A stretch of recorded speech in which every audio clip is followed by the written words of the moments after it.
Hi, everyone. Welcome to Go Local Live at the Rhode Island State House. I'm Go Local News editor Kate Nagel. I'd like to welcome in Speaker of the House, Nicholas Mattiello.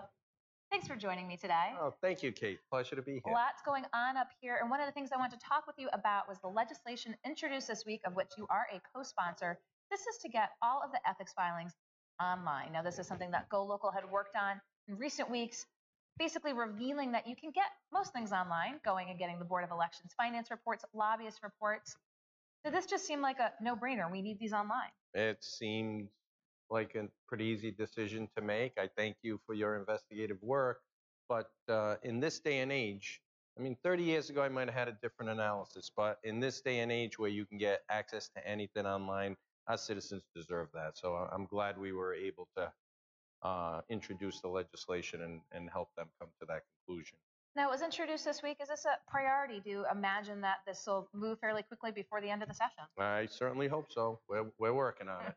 And I'm assuming you've had talks with the Ethics Commission. Go Local is actually going to be putting on a number of filings tomorrow. There might be a small cost associated with it, but is it not what other entities have to deal with when they're making sure that they're providing the information in a timely manner? Yeah, if there's a significant cost, we'll certainly look at it. But with computer systems today, I cannot imagine that there would be a significant cost to get that done. And the important analysis is that the citizens deserve it. The citizens should have access to it at their computer and not have to drive down to an office in Providence to get the information. So it's a priority, and it's important that we get it done, and we get it done for our citizens. And as you mentioned, again, from a transparency standpoint, as part of your leadership, you've pushed for transparent measures. What have you heard since telling folks that you were looking to push this legislation? I get a lot of positive feedback, and um, if I may, I didn't think it was that big an initiative, to be quite frank with you. It seemed like common sense to me, but I got a lot of praise and thanks from folks. So it always feels good to get praise and versus critique, but a lot of positive feedback, and it's something that everybody's working together with each other on getting it accomplished. So, I think the Ethics Commission's exactly where they have to be. I thank them for their service and their hard work, and we'll get it done on behalf of our constituents. Okay, we're going to keep an eye on this piece of legislation. Let's talk about a few things that have been hot button issues up here this week. Let's talk about the speed camera legislation from a state perspective. There were a number of bills heard this week. You've been hearing from folks around the state. What, in your opinion, needs to be looked at and needs to be done? In my opinion, we have to balance public safety versus fairness to our constituents. They don't issue tickets until you're going at least 11 miles over. And I am informed that traffic has slowed around schools, which is good for our kids, and it enhances public safety. And that's got to be our number one priority. But you can't have it be a money grab either. So we'll balance those issues. I think we should require more signage so folks know that the cameras are there. If you want people to slow down, if that's our goal, putting up flashing lights will certainly inform people and encourage them to slow down. So we'll do that, and potentially a warning. I like the idea of giving a warning so folks know the camera's there, and that'll certainly encourage them to slow down before you start giving tickets. We usually have tickets issued by a police officer, a human being. These machines don't have discretion. They give everybody a ticket, and it seems to me, and I hate to say this, but it seems to me that most of us drive more than 10 miles an hour over the speed limit, especially with a low speed limit. So if that's the case, and that's a reality, you can make the argument that it's in fact a money grab. So once again, I go back to balancing public safety versus the finances of our constituents, and we'll come up with a balance, I believe, that serves both interests. Okay, we're going to continue to keep an eye on that as well. Here we are. It's April. What's going on with the Paw Sox? I don't know. Your guess is probably as good as mine. But we have had, seriously, I think most folks want the Paw Sox to stay. They just want a deal that's fair. The taxpayers don't want to feel as though they're accepting and taking on all of the risk. I think that's what the polling has showed. I've paid close attention to it. So I've asked that risk be transferred to the team and the owners. And late last week, they provided a potential analysis, a way of doing it, a hypothetical, no firm offer. Okay. And we've gone back with a different analysis that I think shifts more risk. And so we're having conversations, nothing super concrete, but we are having conversations back and forth. And, hopefully it leads us to a point where risk is transferred to the team and the owners, and we can get a stadium built, and the taxpayers feel good about it. That's the ultimate goal. We're not there yet. But you've had conversations within the last couple of weeks, probably just more than there's been since, let's say, the beginning of the year. Is there maybe a little sense of urgency at this juncture now that we're at April to really, again, as you said, come to a consensus of talking with the team owners? I analogize it to cramming for an exam. It seems that no matter how long the semester is, you cram at the end for the exam. At least most people do. So yes, we have a couple of months left. April, May, and some of June. And I'm hoping that we can finish as early as possible this year, and produce a good budget for our constituents and pass good legislation on their behalf. So time is running shorter, so that does increase the urgency a little bit. But like all things have their time to be addressed and heard, and it's time that we talk about it. And we've been talking on and off. Um, I think the polling that's occurred and the different discussions that have occurred have gotten us to this place, and we'll see if this leads to legislation that's acceptable to the citizens. So, any expected time frame? As you said, you've had conversations in the past couple of weeks. Do we expect maybe to hear something from you, to hear something from the team in the next few weeks? I hope we make substantial progress. We don't have to. We may not. Our attempts could fail, so I don't want to raise expectations to an unreasonable level. My hope is that we can accomplish something in the next 2 or 3 weeks. We do have a break week coming up in just a week, so probably 3 weeks is realistic, and we'll see. I don't know, but we'll be happy to let you know when we get some information. Well, I appreciate you telling viewers what's going on up here, and of course, the big news this week: ethics forms legislation to post them online. I appreciate you bringing us up to speed with that, where things are with speed cameras, and of course, the POSOC. So, Speaker Mattiello, I appreciate your time today. Thank you, Kate. I know you've got places to go. We've got additional guests for you here at Go Local Live, so don't go anywhere. We'll be right back. Thank you.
Hi, everyone. Welcome back to Go Local Live at the Rhode Island State House. I'm Go Local News editor Kate Nagel. I'd like to thank Speaker Mattiella for kicking off today's show, and I'd like to thank my next guest for coming on, Keith Oliveira with the Rhode Island League of Charter Schools. Thank you for joining me today here at the State House. Always a pleasure, Kate. So, just talked a little bit about with the speaker about some big issues. Talk with us about the tops of the legislative agenda this year for the League of Charter Schools as it pertains to legislation up here at the State House. Well, our biggest priority right now is a housing aid reimbursement rate. The governor has moved forward a priority initiative to begin investing in our school facilities, which is a long overdue initiative. And so congratulations and thank you to the governor for her leadership on this issue. But when we look at the reimbursement rates for charter schools and investing in the school facilities, you see that there is a disparity in the rate to which charter schools are reimbursed as to what the district schools are reimbursed. And so we're been lobbying the General Assembly to get greater equity in the housing aid reimbursement formula. You know, here you are, the educators are up here, the lobbyists are up here, but for a child who goes to a school, they just think they're going to a school, and every child deserves to go to a school that's safe and warm and dry. What's their rationale for not reimbursing charter schools at the rate of local schools? I can only suspect that it has to do with sort of this false notion that charter schools have in this building, that we are in some ways an infringement upon the traditional local school districts. Even though that we are public schools, we serve very similar populations. Our school students are public school students and are deserving of the same rate of reimbursements in an equitable fashion that all public school students are. I hear the governor and folks talk about equity and making sure that all kids have access to a high quality school, 21st century learning environments. And we would hope that that would extend to our public charter school students as well. As to why the formula has been constructed the way it is, that we're trying to get to the bottom of that, but we're working hard up here to gain greater equity. And again, you're just looking for parity. We're looking for equity. Again, we at the League of Charter Schools, we did an analysis of the formula ratio that is in Article 9. And when we ran the numbers, and we did the numbers based upon districts of where our schools are located and their reimbursement rates, we did a formula run based upon what we call the average daily membership, the weighted average or the blended rate of where we draw our students from. Okay. You'll see that there is a glaring disparity. Under current law, charter schools are reimbursed at 30%. So any total project cost, charter schools are capped at 30%. In Article 9, they're proposing that be elevated to 35%, but then there's some added incentives that you can gain, that you can access. But when you look at the rate of reimbursement it's 30 up to 55%. But when you look at the rates where our schools are located, the city of Providence gets reimbursed at 82.9%. 82%. 82.9% versus 30% or 35% of what is being proposed under Article 9. That's a glaring disparity. We serve Providence kids, we should be reimbursed at the same rate as where we draw our kids from. So that taps in your legislative agenda this session. Yeah. There's a number of other bills that you're keeping an eye on as well that I know you want to talk with viewers about. Tell us what else you're fighting for. Yeah, there's, part of my job up here is trying to dispel some of these false notions that about charter schools in this building, because there are folks who just don't like charter schools. They see it as an infringement on the traditional public school system. And so there's a lot of legislation that's introduced that I have to come up here and rebut. There was a bill that most recently submitted that would allow district school boards to have a representative seat on charter school boards. Now, charter schools are LEAs in and of themselves. They are school districts in and of themselves. So to have a representative from one school district to serve on the board of another school district, it just doesn't make any sense. So that's one. I know there's others. There's another bill that suggests that the demographics of charter schools should reflect the demographics of where they draw their students from. We don't have a problem with that, but that is a solution in search of a problem, because we when you look at the numbers, we pretty much mirror the demographics of the communities that our schools are located in. So it's just another way to dig at charter schools and to perpetuate this narrative that the reason that charter schools are so successful is because they don't serve the same kids, which is absolutely false. And so my job is to try to dispel some of those false notions. And so talk a little bit as we are here in April again, the demand for charter schools and the waiting list. Where are we at? Well, the official numbers from RIDE have not come out, but the March lottery date was done, and we collected our numbers from just our member schools, the 18 members of the League of Charter Schools. Mm-hmm. And collectively, we had just over 12,000 applications for a little over 1,000 seats. So you'll see there's a 12-to-1, demand to capacity ratio that exists, and that folks are looking again for this educational opportunity. And of course, you're looking to fight for the charter schools up here at the Rhode Island State House. So I appreciate your taking the time to come on live today. Tell us a little bit about your legislative agenda. Of course, we'll put links up to the League of Charter Schools. Keith Oliveira, I appreciate your taking the time. Thank you so much. It's always a pleasure to be with you, Kate. We'll go around the corner and welcome our next guest here at the Rhode Island State House. Don't go anywhere.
Hi, everyone. Welcome back to Go Local Live at the Rhode Island State House. I'm Go Local News Editor Kate Nagel. I'd like to welcome my next guest in, Representative Patricia Serpa, House Oversight Chair. Nice to see you again, Kate. Nice to see you as well. There's so much going on up here that I wanted to have you on to talk about.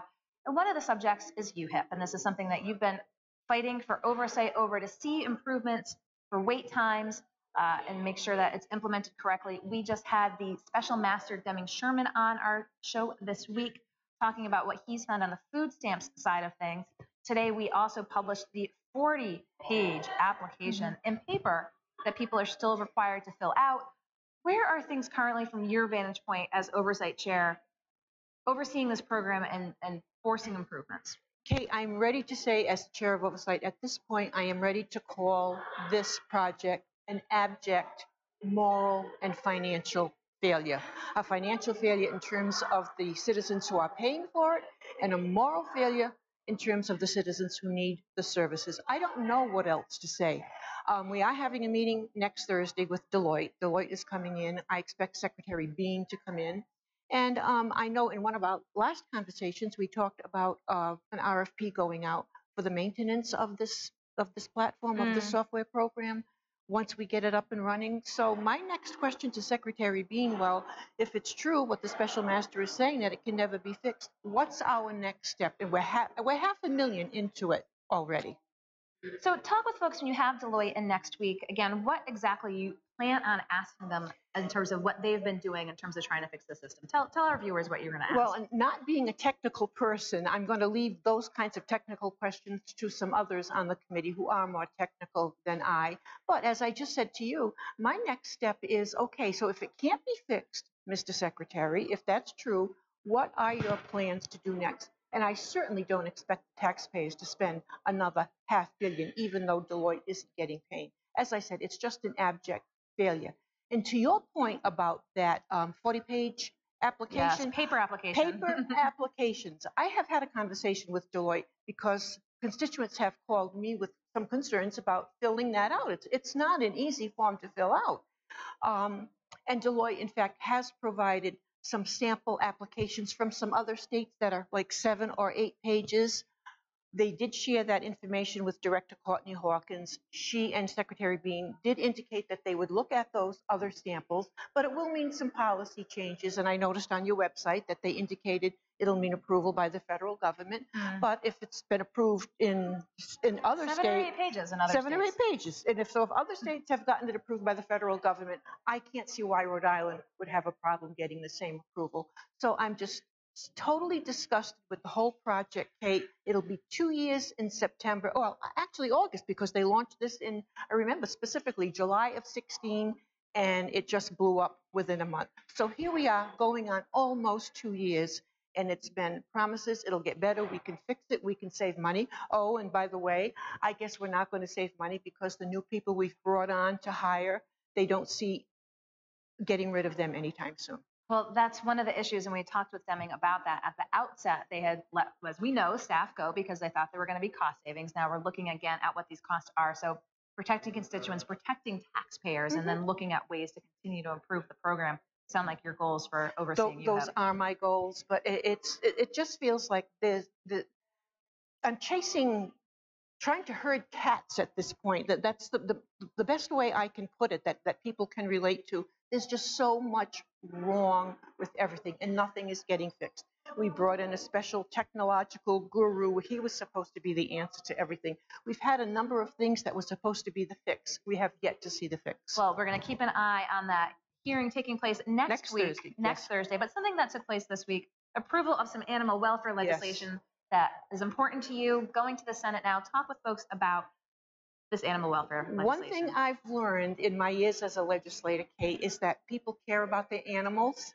And I always tell the quick, fast story about when I first got here. There's been a seismic shift. When I first got here 12 years ago, a legislator who's no longer with us told me that I should cool it on the animal bills because I wouldn't be taken seriously. So I kind of backed off for a while, and I know I disappointed the animal welfare. Someone who's no longer here? No longer here.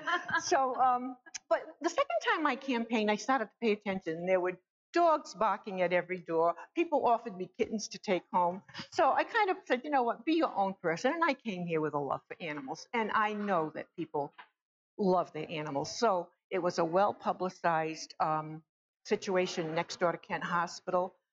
The owner of some pit bulls was calling them hunting dogs. And they were out this winter. I think we had the long stretch of single-digit temperatures.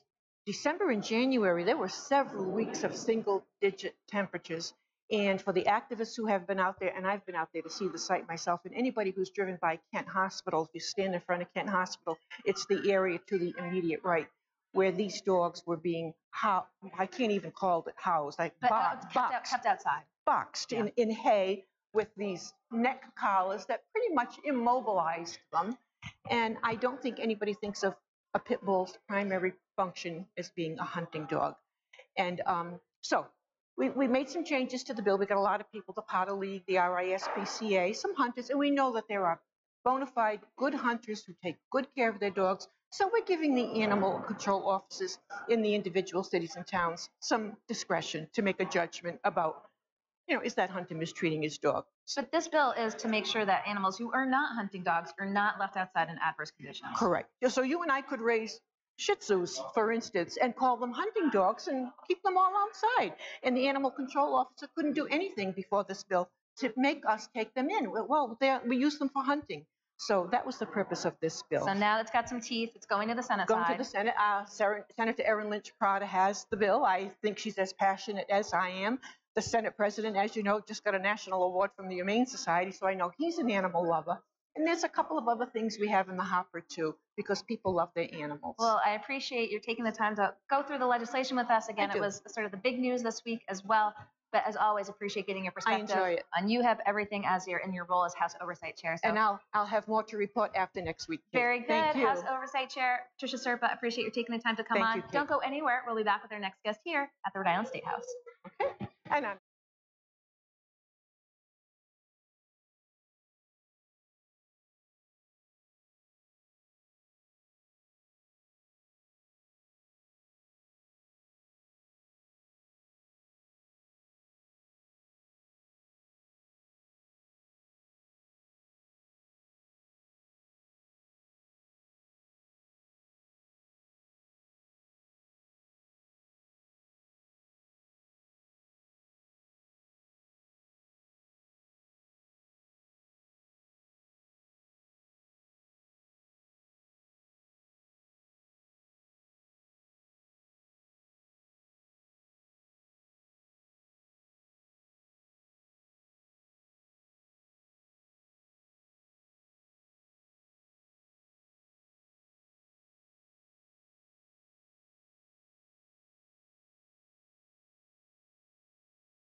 Hi, everyone. Welcome back to Go Local Live at the Rhode Island State House. I'm Go Local News editor Kate Nagel. Thanks for joining us for this 3 o'clock politics hour. I'd like to welcome out my next guest on, Representative Justin Price. Thank you for joining us today. Thank you, Kate. I appreciate you're here to tell folks about a bill introduced this week pertaining to the fisheries and fishermen in particular in terms of regulations around the state and what happens even in the minor regulations, if there's minor infractions, how it's adversely, and as you've put forth, impacted fishermen. They'll take equipment, they'll basically have to go through a very, as you said, onerous legal process. Right. So talk with us a little bit about how this legislation would help fishermen out trying to make a living. There's thousands of fishermen here in the state. Certainly is. It's a big business in this state, employs probably 5,000 people. The legislation that we're putting forward is, what it does is if the fisherman or the vessel gets a violation and their gear's seized or they get a fine, what they can do is they can petition the Supreme Court, post a bond, and get their gear right back so they can continue fishing. So they, if it's the fishing season and they get their gear confiscated, they'll lose all that fishing time, could potentially put them out of business. So what this does is it kind of evens the playing field, lets them get their gear back, lets the courts decide what, if the penalty fits the violation, and lets everybody continue on working. Lets the fishing industry continue. So it sounds like, as you mentioned, again, they'll go through the legal process again, whatever it was purportedly found in terms of a purported violation, but this way it enables them to keep working throughout the process. Exactly. Right. Yeah. So they get their gear back, they can keep fishing. And I worked in the fishing industry probably 25 years ago, and I worked there for quite a while. So I understand these guys, these men and women are hardworking people. Most of them, the large percentage of them try to abide by all the federal and state laws, but there's just so many of them.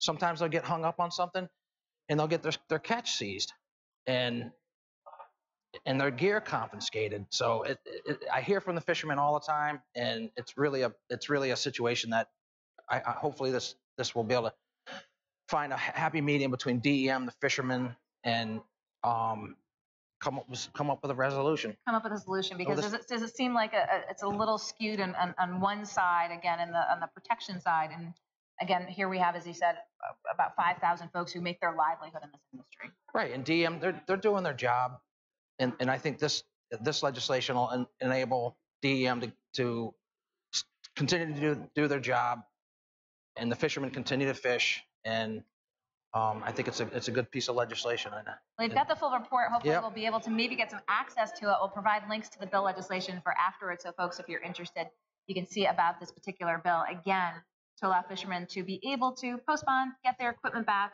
as they go through the legal process if there have been any violations found. I appreciate you taking the time to come in. Anything else about this piece of legislation that you think folks should know?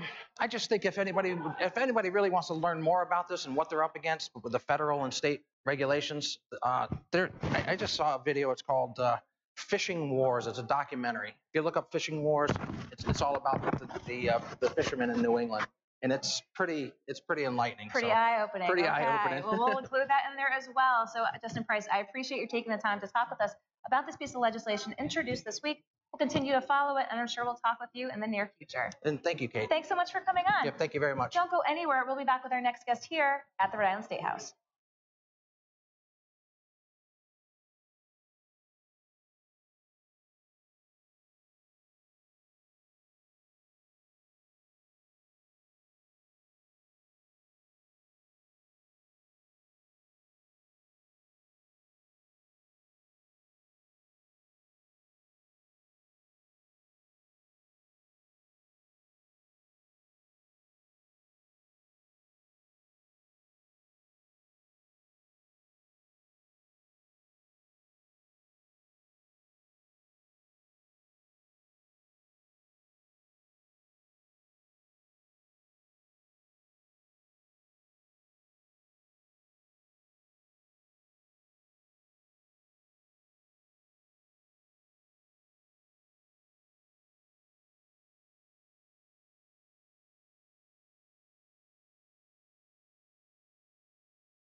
Standing. Hi, everyone. Welcome back to Go Local Live at the Rhode Island State House. I'm Go Local News editor Kate Nagel. I'd like to welcome now my next guest in, Representative Erin Brokovich. Thanks for joining me today. Thanks for having me, Kate. It's been a busy week. It's been a busy session. We kicked off today's show by talking with the Speaker of the House regarding legislation to put the ethics forms that elected officials and folks around the state have to file with the State Ethics Commission online. Now, legislation was introduced. He says he hopes to push it forward. You can get Board of Elections, you can get campaign finance, you can get lobbyist reports online. What was your take about this process? Was this long overdue?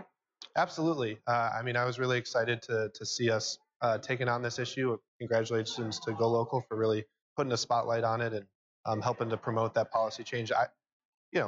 We should be promoting transparency. We put campaign finance online. It's never made much sense to me that we don't have the ethics forms online as well.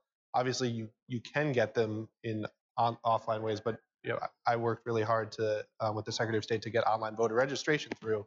And what we talked about on that issue is there's a lot of people who operate online right now. Why don't we want to make our government as accessible as possible and transparent as possible for everyone?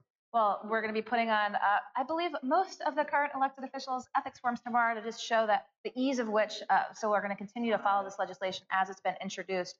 But I've got my notes here. You've had a busy couple of weeks. Let's talk a little bit about this week. Let's talk about Dreamers and DACA and that legislation. So I have so much gratitude for the leadership of Representative Maldonado, who's been working really hard on legislation to make sure that we are keeping state-level protections for our Dreamers, no matter what happens or doesn't happen in Washington. And so Representative Maldonado, I've been proud to work with her, but she introduced and had a hearing this week on that legislation to make sure that our Dreamers who are in here, who've been contributing so much to our neighborhoods, to our community, to our economy, are able to continue working, are able to continue driving, are able to stay the productive, wonderful members of our state that they currently are. So let's talk a little bit about this from a national level. Is this something that you're seeing other states taking a similar approach in? So I think a lot of states are trying to figure out what do we do to protect our immigrant neighbors, given this xenophobic stance that we have out of Washington. The legislation that Rep. Maldonado really championed, it's the first of that specific kind in the country. So I think it's an opportunity for Rhode Island to really be a leader, to show this is how we can protect our immigrant communities, particularly our young people, our Dreamers, that are doing so much good in our neighborhoods. And really there's no reason to be discriminating against them. Now, is this a little bit of a litmus test, if you will, clearly with what's going on at the state levels and the federal? One of the pieces of journalism that GoLocal did this week unveiled that someone who worked at a medical marijuana compassion center tried to get a mortgage that was going to go through Rhode Island Housing. Because it was FHA, they were denied because of the discrepancy between federal and state. Do you have any concerns that even if protections are put in place at the state level, that somehow the feds could supersede? Of course, that's a concern. I mean, all of these policies, every policy that we're talking about right now, ideally you want to have it at the federal level, both because that means it covers everyone in this country, and because that's the ultimate level of authority.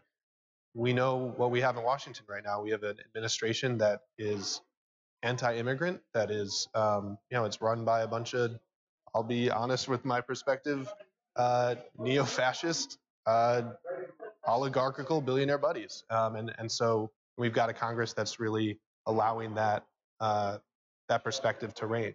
And so I think if we want to take leadership on these issues, we need to step up at the state level. We need to use the resources and the tools that we do have constitutionally here at the state level.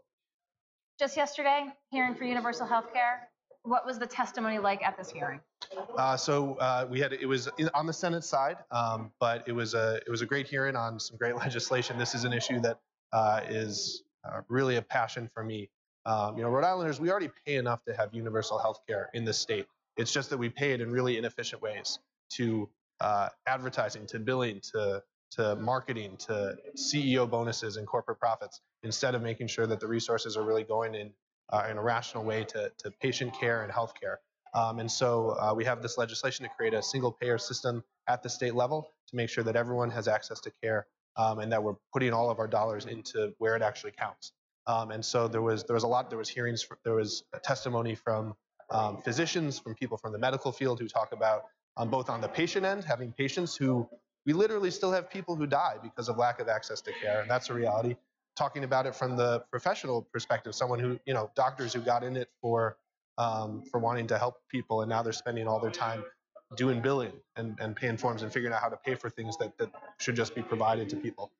So I think, it's a big lift. We obviously have a very powerful for-profit healthcare industry that spends a whole lot on lobbying in this building and nationally. But I think we're starting to have some real momentum around conversations in this building that I've heard that I never heard a few years ago about how is our current healthcare system working? Is there better ways that we could structure this to make sure that we have universal care for everyone? Today, net neutrality? We've got a lobby day today on net neutrality. The free and open internet is really the cornerstone of our economy right now. It's how institutions like GoLocal are able to shake things up and thrive. And there's a real threat. In 30 days, less than 30 days, the end of April, the Trump FCC's new rules eliminating net neutrality, eliminating the protection to say that once you pay your initial internet access fee, you can go where you want, how you want, when you want on the internet. That's really in danger. And that principle that said that, that's really made the internet one of the last few public squares where everyone's on the same level. There are things we can do again at the state level to step up to protect that. We've got a lot of folks coming here today to make that case to the legislators. Again, it's an issue where you've got some powerful, well-heeled cable companies who come in here and say, we're not going to do this. Why would we do this? Now, they just spent tens of millions of dollars to have the opportunity to do this, but they say we're not going to do this, so we don't need to. We say we should step up and protect Rhode Islanders, protect businesses that rely on the internet, and protect our public state buildings and taxpayers to say that we're going to use the principles of net neutrality moving forward. And you've got a few things moving forward this coming week between guns, reproductive health rights, and some employment issues too. Talk with us about what's on your agenda this coming week. So I'm excited. Actually, we have a hearing in House Labor this afternoon on a piece of legislation that I've been working on.